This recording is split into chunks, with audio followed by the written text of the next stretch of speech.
What you mean you don't know Pana? She's dope. What you mean? What you mean? What you mean? What you mean? What is poppin' YouTube? Welcome back to my channel. It's your girl DOPEaxxPANA, and today in this video I'm doing 18 straight backs, and I'm so excited for you guys to see this look because I tried a new parting method and these braids literally turned out so fire. So just jumping right into this tutorial, I am gonna put a row of knotless box braids on the nape of my client's neck, and I have talked about this in a lot of my straight back videos. I typically do a row of knotless if my client is getting 8 stitch braids or more going to the back. What this is going to do is relieve some of that tension on the nape of my client's neck. It's going to add fullness to her braids, and it's also going to allow more space for those braids to meet and connect at the nape of the neck. For this client, I am doing 1 row, but if the nape of her neck was a little bit longer, I would do 2 rows of knotless back there, so it really just depends. So next I'm going to go in and I'm going to do a middle part. This is going to basically separate her hair from the left to the right. I like to work on the right side first and then move over to the left. And I'm going to be starting from the middle and working my way down, but I am fully pre-parting out her hair before I get into the braids. This is going to allow me to make a grid and a pattern to where my braids are going to be basically aligned and going straight back. So the middle part is definitely the most important because it's going to kind of be like the guide for the rest of your braids. We're going to build the rest of our braids off that middle part. So you really want to make sure that you're standing in front of your client, you're checking your mirror, and you're doing everything you can to make sure that you're getting a part right down the middle of your client's head. Next, I'm going to part from the ear down, and I'm going to pre-part off the top part of my client's head. Now, if you are a beginner, I would definitely recommend you pre-parting the back section as well, but y'all, like, I be doing what I would call an advanced pre-part, where I'm literally just parting off the front of my client's head and then connecting it to the back, and I'm going to show you guys how I do that. So I'm going to start at the top and I'm going to start parting my rows, which are actually going to be my braids, and sectioning those off. I know that I'm going to be doing 18 straight backs, which is 9 braids on each side, so I'm going to do my best to part out 9 symmetrical parts. Remember guys that this is a pre-part, so your parts do not have to be perfect. You do not have to use product to define them because you're going to have to go back over them anyway, but you do want to try to get them to be as symmetrical and as straight as possible, and the most important thing is to make sure that your parts are not slanted, which is why we want to start in the top middle and base our parts off of that middle part that we created. So you want to make sure that you do this to both sides, and this is what this side looks like. Like I said, the parts are not perfect, but you can definitely see them there, and I'm just going to go ahead and do the same exact thing to the opposite side. So basically all I'm doing to connect it to the back section is I am going to take down that back section and I'm just going to connect the part. And it's really super easy, guys. If you put a row of knotless at the bottom, then you should have enough space to literally just part straight down and all of your braids should fit accordingly. If you have trouble doing this, and like I said, I would definitely pre-part out this back section as well. But as an advanced braider, I can definitely tell. And I'm gonna go in and define my parts. A lot of people have been asking about the parting comb that I use. I do not like to use a rat tail or precision parting combs just because I've mastered using the tool that I've used, guys. Everything works different for everybody, so I would definitely say try and find the comb that works best for you. But these Allegro parting combs are literally the best. I used to get my combs from Sally's, but they are discontinued there, so now I get my combs off Amazon, and they're called the Allegro parting combs. If you guys are interested in them, you guys can check the description section, and I have a link to my Amazon store where you guys can purchase them. These combs are fire and they're super versatile, and I love them. You guys can see that I'm able to get nice clean parts with them. So again, like I said, this is just my preference, my comb of choice. I never really learned to part with a rat tail, or I never really cared for the precision parting combs because they're hard to smooth with for me. So this is just definitely a tool that I love. So I am just going in and using my stitch braid method, and I'm stitching every single braid. I actually did this style on TikTok live, and a couple people were like, you don't need to stitch your braid all the way down for small braids. But guys, it 1000% makes a difference when you stitch your braids, whether they're small, whether they're big. You can definitely tell a difference in the neatness, especially at the beginning of your braid. So I would always recommend stitching just to get like a super neat and uniformed look. Another comment I wanted to address while I was live, like I said, I like to work from the middle and then I go down on one side. Someone had said that in order for you to get your braids to be symmetrical, you have to work side to side, and that's 100% not true, especially if you're pre-parting. You can always check the symmetry of your braids from the front, but you definitely do not have to like work from side to side. You can, for some people it's quicker to do it that way, but I like to do the right side because that's the side that I favor, and then I'll move over to the left side and do the left side. And these, honestly, y'all, were the best braids that I've ever done. Before, I was not pre-parting. I would just do my middle part and then just kind of part out the braids as I go. But with this pre-part, it literally changed the game for me because my braids were so much more symmetrical. I still saw a couple little flaws in them, but like, I have a braider's eye. I feel like the average person probably wouldn't see them. So I was really, really excited with the way that these turned out. It also saved me a lot of time doing my pre-part. Pre-parting took me about 20 minutes for this style, which to me is really not a long time, but I feel like it probably saved me about an hour.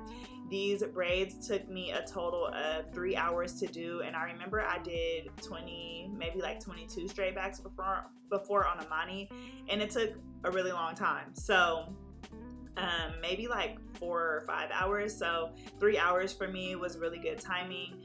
If you are a beginner to this style, I wouldn't say like focus on being fast or anything. You definitely want to focus on precision.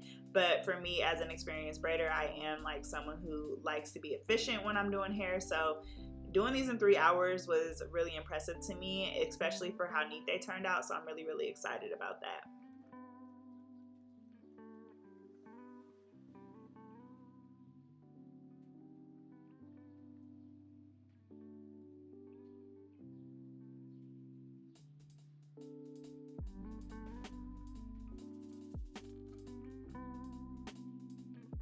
So this is my last braid on this side, and you guys can see how fire this style looks. For my client, her hair is super long and it's fairly thick, and so I didn't really have to add in too many pieces while I was braiding until I really got to the nape of her neck.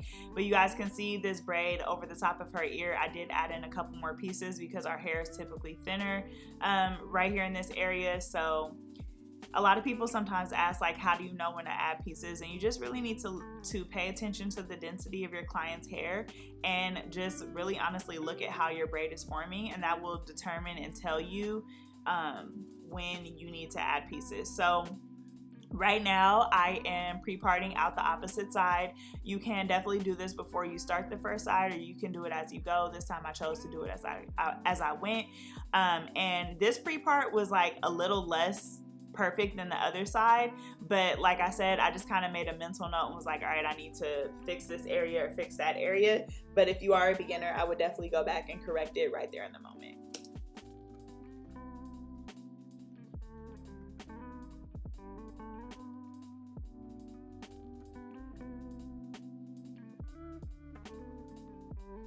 So the only difference that I did on this side is for my last 3 sections, I just braided them like an individual braid instead of doing a cornrow. I like to do the cornrows because for you guys, it's a lot easier for you guys to see, but braiding it like this is just obviously a lot quicker. But like I said, you can't really see the parts too much. So if you are a beginner, I would recommend just doing a braid going back so that you're able to see the space in the area that you're actually working with. I also want you guys to notice that whenever I am working on parting out a braid, I'm taking down the braid that I'm working on and also the one next to it, because obviously to define your part, you need both of them to be loose. So you just want to make sure that you are keeping your sections separated or clipped off or something, even when you're defining your part, so that you don't, mix them in or anything like that. But yeah, guys, I'm actually so excited for you guys to see the way that these turned out. These are probably the best straight backs that I have done, and I was obsessed with this style for a little bit. I had already posted the ones that I did after this one. I think I did like 14 straight backs, and so yeah, I was just really excited with the way that these turned out. And then my client is obviously gorgeous, so it just made it that much better. Alright, so I am just going to let you guys watch me do these last couple of stitch braids. I promise y'all I am working on the stitch braid tutorial because y'all know my technique is a little different. I don't do the stitching side to side. I don't use a pinky nail. I do stitch with a comb. A lot of people tell me like it would be faster to use a nail, but to be honest, like I'm fast with the comb, so I really just don't see the purpose. But like I said, what works for me does not mean it will work for other people and vice versa. So do what is best and what works for you. But I promise y'all, I am working on a stitch braid tutorial, but every single time I record one, the angles are just not hidden. And I'm somebody who really takes pride in my tutorials. It's like, if I'm gonna teach, I want y'all to be able to see. So maybe I'll need somebody to help me record for that, because I need my angles to hit. So I am gonna drop a couple stitch braid videos where I will be kind of detailed about my method, but I promise I'm working on something where I'm getting like overhead angles for you guys, so you guys are actually able to see what my comb is doing.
Alright, so my client did want baby hair, so I'm going to make sure that as I'm loosing, I'm not touching those baby hairs, because we're going to be doing fluffy edges. And Jada doesn't really have any baby hair, so she did request that I cut some for her. I typically ask before I cut people's baby hairs. I always let them know, like, if you want fluffy edges, you got to do this, this, and this. Now, if it's a client who I know, Amani, China, Bree, I'm cutting your shit if I feel like it, for real. But my other clients, y'all, I really do ask them before I cut their edges, because you can't just be out here doing that. But Jada wanted me to cut them for her. And when it comes to straight backs, y'all, I really feel like the baby hairs are for sure needed. I'm somebody with a big ass forehead. I'm getting baby hairs every time, but I feel like it just does add a feminine aspect. So I'm gonna go in with the Dope collection. A lot of people are still asking what edge control I use, and I'm like, how do y'all not know I have my own brand at this point? But I will also say I don't really do a good job of promoting it, so I'm here to tell you guys that this is the best shit on the market, and this is the only edge control that I use, and it's so fire. You guys can see me swooping her edges. I'm just gonna do one sideburn, and I'm doing 2 swoops at the top, and these will probably stay on her for at least 4 to 5 days before she has to touch them up. I try not to use too much product so that their edges are still flexible, y'all, because the hold on this product is crazy. Like, it's crazy. So I'm really, really proud of it. If you guys haven't tried it already, there is a link to it in the description section down below. All of the reviews of it are real, and I ship out really, really fast. So don't be scared to try it, boo. My smallest size is $6, and I will be doing a price increase soon. So get it now before the price goes up. I'm sorry, did I say $6? I think it might actually be $8 for the small size, but whatever it is, it's about to go up, baby. So get it while you can. And yeah, we almost done, y'all. I'm so excited for the finished look. Oh, and y'all asked me for an edges tutorial, y'all. I'm gonna give y'all edges tutorial pretty soon too. I don't know if people, actually no, people still do the fluffy edges because they ask me all the time. So I'm gonna show you guys a couple different styles that I like to do for edges, and how I achieve them. And yeah, I'm excited to do that video.